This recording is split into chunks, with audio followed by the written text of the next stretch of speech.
So for the BJT in the amplifier shown below, VBE equal to 0.7 volt. Okay.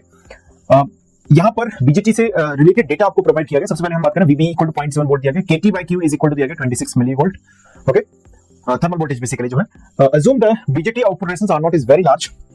R0 की value जो कि output resistance है BJT का, इसकी value दी गई very high. Okay, and base current as negligible. यहाँ पर हमें IB को क्या करना है, नेग्लेक्ट करके चलना है, यानी कि बीटा की वैल्यू भी लार्ज रखी गई है, ऐसा हम बोल सकते हैं, और जो R0 है वो भी हाई है, सो दैट बेस करंट को यहाँ पर नेग्लेक्ट किया गया और आउटपुट रेजिस्टेंस को भी नेग्लेक्ट कर दिया गया। Okay, the capacitors are also assume to be short circuited.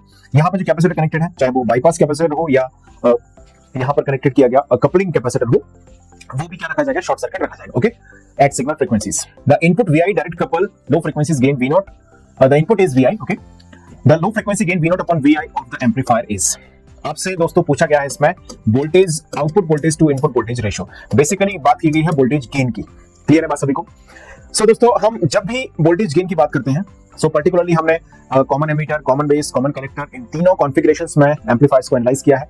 और दोस्तों, जब हम coupling capacitor, blocking capacitor, bypass capacitor, इन सभी को शॉर्ट सर्किट कंडीशन में मान के चलते हैं, यानी कि इनके इफेक्ट को निगलेक्ट करके चलते हैं, तो उस कंडीशन में हमें किस तरह से वोल्टेज गेन को कैलकुलेट करना चाहिए, ये कंप्लीट एनालिसिस मैंने आपको कराया हुआ है। तो चलिए, उसी को हम ध्यान में रखते हुए यहाँ पर सबसे पहले ऑब्जर्व करेंगे कि कौन सा कॉन्फ़िगरेशन है बेसिकली, यानी कौन सा एम्पलीफायर है, कॉमन एमीटर है, कॉमन बेस है, कॉमन कलेक्टर है। सो दोस्तों, एज यूजुअल सर्किट को अगर आप देखें ध्यान से, तो बेस रीजन पर इनपुट अप्लाई किया गया है और कलेक्टर से आउटपुट ऑब्टेन किया गया है। बिल्कुल सही बात है, बेस पर भेजा गया है इनपुट और आउटपुट ऑब्टेन किया गया कहां से, कलेक्टर से। सो ऑब्वियसली ये एक कॉमन एमीटर कॉन्फ़िगरेशन है। क्लियर है? ओके, अच्छा, कॉमन एमीटर कॉन्फ़िगरेशन में वोल्टेज गेन हम लिखते हैं, अगर हम H पैरामीटर मॉडल का यूज करते हैं तो ऐसे लिखते हैं minus HFE RL dash upon HIE। लेकिन यहाँ पर HFE वगैरह ऐसा कुछ दिया नहीं गया, HIE दिया नहीं गया, तो हम डेफिनेटली यहाँ पर कौन सा फॉर्मूला यूज कर सकते हैं, पाई मॉडल वाला फॉर्मूला यूज कर सकते हैं। HFE को लिखा बीटा, HIE को लिखा R पाई, तो यहाँ जाएगा minus GM into RL dash. So दोस्तों, हम इस फॉर्मूले को भी यहाँ पर यूज कर सकते हैं। GM क्या है? अच्छा, GM है transconductance. Okay, collector current upon thermal voltage, IC upon VT।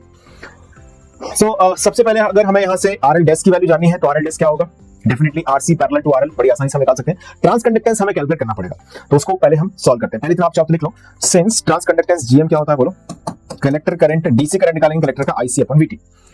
सो दोस्तों, DC करंट यानी कि DC एनालिसिस करना पड़ेगा। सो ऑब्वियसली DC एनालिसिस के लिए हम AC सप्लाई को क्या कर देंगे, डीएक्टिवेट करके चलते हैं। क्लियर है? तो बेसिकली अगर आप VCC यहाँ पे देखें तो ये 10 वोल्ट है।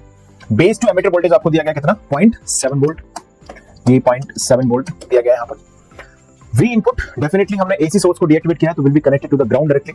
तो इसके अबाउट, जैसे ये यहाँ से कनेक्टेड है लाइक दैट, हम अगर किसी भी पर्टिकुलर लूप में किरचॉफ्स वोल्टेज लॉ इक्वेशन लगा दें तो आसानी से हमको IC करंट की वैल्यू मिल जाएगी यहाँ से। क्लियर सभी को? चलिए अब जरा